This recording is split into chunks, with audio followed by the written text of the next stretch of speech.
But here is our special guest, Dr. Jarrar. Please, welcome on stage.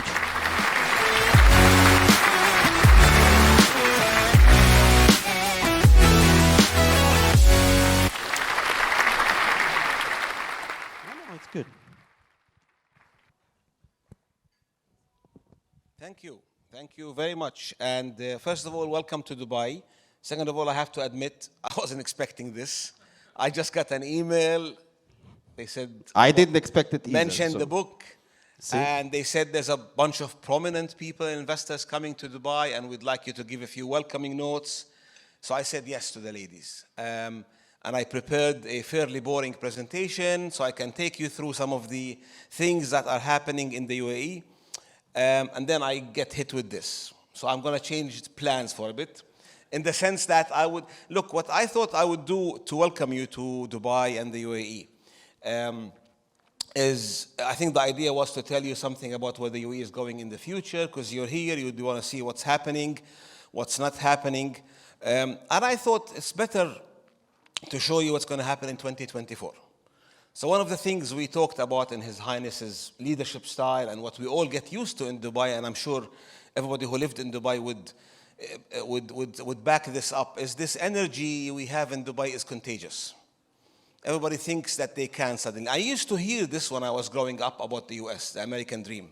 I used to hear this about, yes, we can, about the go-getting attitude in New York. And then one day I met, he passed away now, but he was a very good reporter in Washington Post. And I talked to him when I was early in Dubai, which is 24 years ago, about the Dubai dream. And I said, look, for people in the region, I'm not talking about everybody in the world, but for people in the region, we're starting to look towards this part of the world where things started to work. Right? 25 years ago, 30 years ago, everything you heard about from this part of the world was miserable. You still hear miserable stuff. And you can hear those all over the news because you know what? The Guardian, Washington Post, New York Times, Wall Street Journal, they love to publish negative news about this region. But when people come to this region, having read all that stuff, and they think, oh, you have a good quality of life. You've survived COVID very well. You guys are making bucket loads of money. You're investing in India. India is investing with you in Kenya. And then at one point, I was having a conversation with some of my friends in Harvard, the Kennedy School. I was talking to the dean. And he says, so what's the view today about the US amongst the business world? And I said, to be honest, the business world, slowly but surely, isn't paying much attention because we are very busy with investments in India and IPOs in Saudi. And we're looking at fantastic stuff happening in Indonesia, and we're traveling to Kenya. So we don't hate the US. We're never going to hate the US. We always love the US. We love Hollywood. But we don't love the US anymore. And he said, I'm not sure if we prefer to be hated or ignored. Because I think what happened in the last 30 years is a tremendous shift. So what I'm going to tell you now is what's happening in the UAE now, how we see the world, how we think about what's going on, how we think about Dubai, how we think about the UAE, from our own perspective. And this will show you a projection for what we think the next 10 years will hold for this region. Effectively, I'm going to put some slides on, if you allow me, guys, if you can project my screen. I gave an introduction about myself, but I'm a retired government employee, so I left the government and I worked at Bain & Company. I led the region's government consulting and at PwC. And then I do a lot of teaching, but I work a lot with corporates. And in the last 4 years, I did some work with a bunch of people, met Dr. John Chipman from IISS, and he coined this lovely term, which we found unbelievably true, which is your region, your company, if you're into money making, you need a foreign policy now. You can't pretend business is separated from politics at all, wherever you work. So every company needs a foreign policy. And this is one of Dubai's secret sauces, is we managed to combine this foreign policy with doing business in some of the harshest, but arguably the richest and fastest growing places in the world. So just yesterday, Reuters did their economic survey, and they see Dubai growing by 4%. They upgraded it. They downgraded some of the region's countries by 2%. But, we're looking at numbers here Europe could only dream of. And this is my start. I'm not anti-Europe. I'm just wanting to show a picture of a new world. A new world where, I think we have the way we see our future as this is a future that's full of crises. From our vantage point, from your vantage point, this is what the World Economic Forum calls the perma-crisis. Multiple crises happening at the same time continuously. So there isn't an age where we have one crisis, we wait for it to go away. So everything is happening at the same time. Guess what this world is? It's a messy world. Guess what we are very good at doing in Dubai? Succeeding in an unbelievably messy world. We don't need stability in the region or the world. In fact, I don't remember a single year that passed since the Gulf War and beyond that was stable in the region. So we perfected the art of jungle business, working in Africa, going into India, being kicked out of investments from the US when we tried to buy ports. We perfected the art of doing business in an unstable world. We don't need stability. And that's where I think some countries will succeed, the ones I called middle powers now, the ones who are agile, who can change the rules, who can run fast behind new technologies, who can try things and come back, who can work with businessmen. Only last month, our Ministry of Foreign Affairs appointed a special position in the Ministry of Foreign Affairs, a special envoy for business and philanthropy. And his job, he's a businessman, he doesn't work for the government, his job is just to link business even closer with the government. So in this age, and while the world was facing a lot of challenges, last year was pretty good for the GCC. We enjoyed quite a good run. And this is despite everything. This is coming out of COVID, a couple of wars in the region, out of the region, a lot of journalists who are not happy. The region did quite well, and here's why. The only way is up. We're blessed. We have tons of oil. Oil seems to be still in favor. And if we invest that oil well, and if we invest that money well, which we're doing in the region now, it's just going to be a self-fulfilling positive cycle. And this has been the story since I came to the region here. You heard stories about peak oil, end of oil. Look, this is not about sustainability or end of anything. This is about a resource that is now in demand. And if you just look at the growth patterns in India and the consumption that is needed, even new energy is going to require more gas. So we're looking at the next 20 years of a lot of cash. Right? This is our vantage point from here. The only question is how much. It depends on the price of oil. It's going to go up and down. But our break-even points are not that bad. And this is break-even points for us to achieve complete neutral budgets. We don't have government debts. We don't have trillions hanging over our necks. We don't print money to sell bonds to China. We don't do that stuff. We spend what we make and we reinvest it. That's a very comfortable. I need you to understand the dynamic and how governments think. This is a very different mental model of investing. They think like business people who are reinvesting profits and redeploying profits. They don't think like money machines or trying to serve infrastructure with money that doesn't exist, with bonds and play the bond markets and have to do currency flex. We don't even control our currency, our fiscal policy. The dollar is tied to the local currencies. So, you have no regular tools of government, but still, last year, over 45% of the IPOs in Europe, Middle East, and Africa happened here. And this is not going to stop this trend. This is going to be the decade of IPOs. So next year, our assets under investment by our sovereign wealth funds plus will hit about 4 trillion. This is the GCC, 36 million people, including the expats. So that tells you how much freedom we have to invest in new things, pursue dreams, open new doors. And you have to understand the psychology of when I talk about shifting. 30 years ago, a chunk of all that money used to buy Knightsbridge apartments. Right? We were just in the US and in London putting it in real estate. And now we're doing renewable energy projects in Indonesia. We're doing public-private partnerships in Kenya. We're building hospitals in India. Money making hospitals. This is not about helping anybody. So this is a lot of money now that's starting to be invested in a new world, in a world that's growing unbelievably fast. And the best part in the region where the UAE thrives is this competition.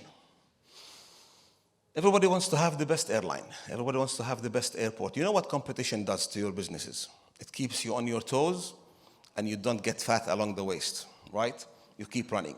Because the minute you think you've cracked something, somebody's running faster than you. And we have a region, at least UAE, Saudi, and Qatar, who are really going extremely fast. And this keeps everybody on their toes. There's a lot of, when you compete, you waste some money here and there.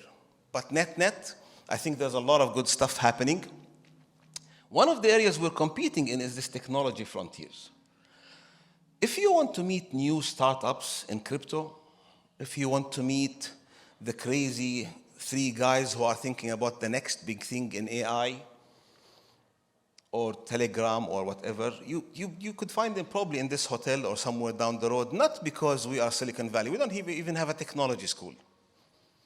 But we have a government who's willing to put temporary regulations to let you come and play. You want a new token? Come, we'll get a full regulation, 2 weeks. Reg Lab in the Prime Minister's office, 2 weeks. We can issue a regulation and let you play in a controlled manner. Binance, you want to come here, come over. So this agility of government has started attracting people. And we started thinking, so this is, a lot of these things happened, and the good thing about the UAE, and what you will probably hopefully read the book, is we know how to spot small snowballs and roll them very fast. This is not a country where things start necessarily. Maybe you started here, Simon, but a lot of people here, they start in Jordan, in India, in Pakistan, in Kenya, in Egypt. They reach a certain level of growth, and they come here.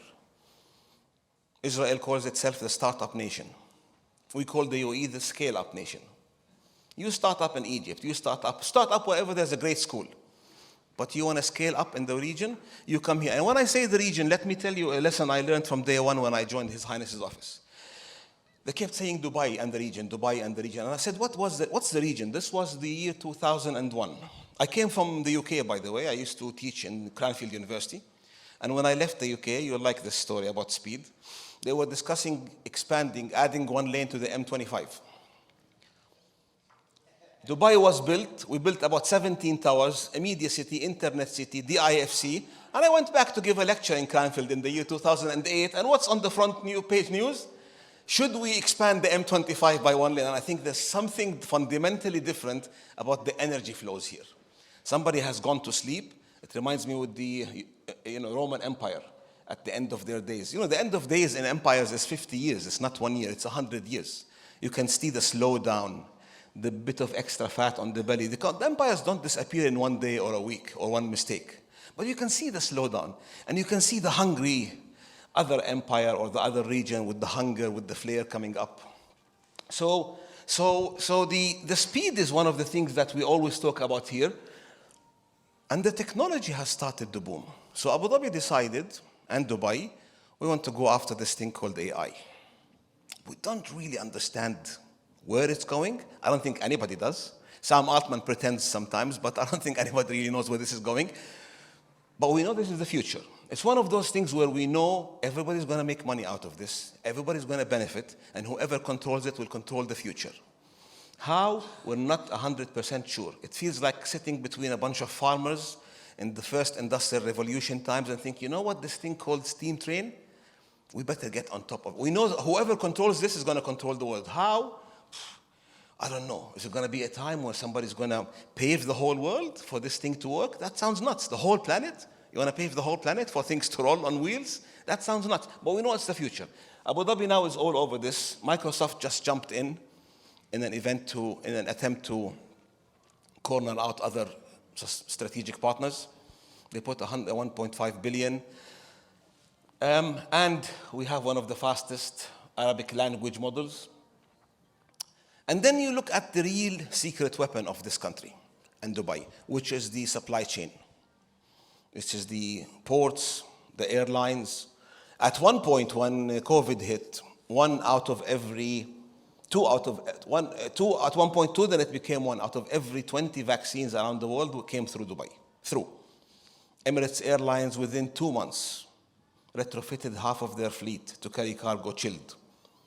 The speed is phenomenal. To the point is where we're convincing them now to go back to passenger. They made so much money with cargo. If you try to travel Emirates, you know they reduced their schedule on a lot of routes because cargo is now making a killing. But the growth, this is the next big phase. I'll show you some predictions. We also have switched on to the fact that this is the future. People criticized so much an oil country, that's what they call us, hosting COP28. But then we hosted COP28 all the way from the top because we know we have to start playing with renewable energy. So this is not about oil or gas, it's about energy. And guess who is in the best shape ever to invest in renewable energy? People who know how to produce and distribute energy and have tons of money, right? It's not going to come from anybody else who's experimenting with startups, sustainable startups. It's going to come from a country like the UAE who says, I have a couple of billion, I'm going to put them in wind farms around the whole region. Mubad Masdar, which works with Gaadnok, is building alternative energy stations around the whole region. And so let's start with the obvious. I'll show you how we project forward and I will stop. Look, the non-energy boom is continuing. So we're decoupling from energy. I'm talking about the UAE now specifically. The growth you saw being revised by Reuters is all non-oil economy, so non-energy economy. And people like you are the reason, right? There's a lot of startups, there's a lot of when Russia and Ukraine issues happened, there was an influx. And we thought that influx of people coming would be temporary. And now we see 7 Russian-only speaking schools. Those people who came have started opening branches for their companies. And the Bloomberg yesterday was talking about their festivals and their food and their art. And we find stickiness. Dubai is very sticky. Almost everybody you meet here will tell you the same thing, expats. Oh, I've been here for 10 years, but 2 more years and I'm leaving. Right? Nice story. Let's give an applause, huh? So, 5 things I'll tell you what's going to happen to our future. There's going to be more transport and logistics. This line that's been signed, that's going to go from India all the way to Europe. There's competition from Pakistan and Turkey, but one of us will do it faster. Remember the M25 story. Second, BRICS. We have signed free trade agreements. The fastest free trade agreement to ever be signed in India's history was with the UAE last year. We have a free trade agreement that covers everything now, with the world's fastest growing 7-year growth year on year. No matter what their politics look like, these guys are looking at 10 years growth. We have a free trade agreement with them. Trade has been boosted only in the last year. We have a free trade agreement with Indonesia. We just signed a free trade agreement with Colombia. The UAE now is opening 36 markets with free trade agreements. We call them CEPA, Comprehensive Economic Partnership Agreements. None of them include the UK, EU, or the US. Not because we hate them, because they have their own rules, right? They call us MENA, Middle East and North Africa. We call them WENA, Western Europe and North America. So none of them include WENA. Not bad, huh? And then on top of everything that's happening, our neighbor, an absolute giant, no matter what you think what's happening in Saudi Arabia, there's bucket loads of money being spent on Vision 2030. Some goals are being pushed to 2035. Again, the press would like to think this is a failure, but what's happening in Saudi is phenomenal. This is transforming a kingdom. Really, from social to infrastructure, there's bucket loads of money being spent, and these are our neighbors. So think of it that way. We have the India factor. We had the pleasure of meeting Ratan Tata in the early 2000s. He was holding a board meeting here, and one of us, not me, asked, why do you hold it here? Because everybody on your board could meet in India, a lot of them based in India, and his joke was, the best city in India is Dubai. Now, don't underestimate that bond. Don't underestimate that bond with a market of 1.4 billion people, with about 200 million of them going into middle class in the next decade, growing at 7.7 to 8% for the next decade. We are the Hong Kong of India, ladies and gentlemen, without the political links. Don't understand that. And out of that 4 trillion assets I told you, Abu Dhabi now is muscling in another neighbor. So I told you about our neighbor Saudi, as in if you stay in Dubai, you've got Saudi, you've got India, free trade agreements, and now Abu Dhabi is being called the capital of capital. And wait for a lot of new announcements from Abu Dhabi by way of new funds. You've heard of IHC, you've heard of the new one looking after artificial intelligence, all of it looking at new industries. And here's our secret sauce. This is really great place to live. Really great place to live. So this is not a hardship post. This is not a place where you say, I'm going to send you to Dubai and you think, bad schools, bad healthcare, where I'm going to put my wife, she's going to be bored, where my husband's going to do what I must. No, this is a great place to live. So here's the story I'm going to tell you before I wrap up. When I first came to the office, I said, what's Dubai's region? How do we define this region of Dubai? And the guys in the office were like, look, this is His Highness's office. Look, they said it's about 4 to 6 hours flying time from Dubai. That's what we call our region. And I said, where did that come from? So they got this map. And they said, look at financial centers where business happens, when people like you hang out. Look to the right. Singapore, Hong Kong. Draw a line. Start walking to the left of the map. Nothing, nothing, nothing, nothing. 6, 7 hour time zone. And then you hit London and Paris. Between London and Paris and Singapore and Hong Kong, we have half of the world. Right? India, Africa, all of the resources of the world. 60% of the world's oil, all of them in this region. Not a single financial center. And that's our region. And when we look at our region in the future, this is the forecast from the IMF of who's going to grow. Everything in yellow is sub-Saharan Africa. Everything in green is Asia Pacific. Everything in orange is Middle East. By the way, the blue one is misleading. That's Guinea. Guyana. That's the only one in the Americas. So look where the growth in the world is. This is where the world's going to grow. This is not growth by way of macro excitement. This is what we call the micro growth. All these people need to buy fridges. All these people will start taking holidays. They will want to buy houses. This is people moving into the middle class. This is where fortunes will be made in that space. And we are in the middle of all of those. So Dubai and UAE is thinking about being the hub for these 4 billion people. We're not really that fussed about what happens in the US or in China. They're too big for us. But for the 4 billion people around us, this is what the UAE plan is for the next 10 years. That's why The Economist created this cover. I'm going to stop talking here, and thank you very much for your time. I hope this wasn't too boring. I didn't expect any of the energy here. Okay, who think it was boring?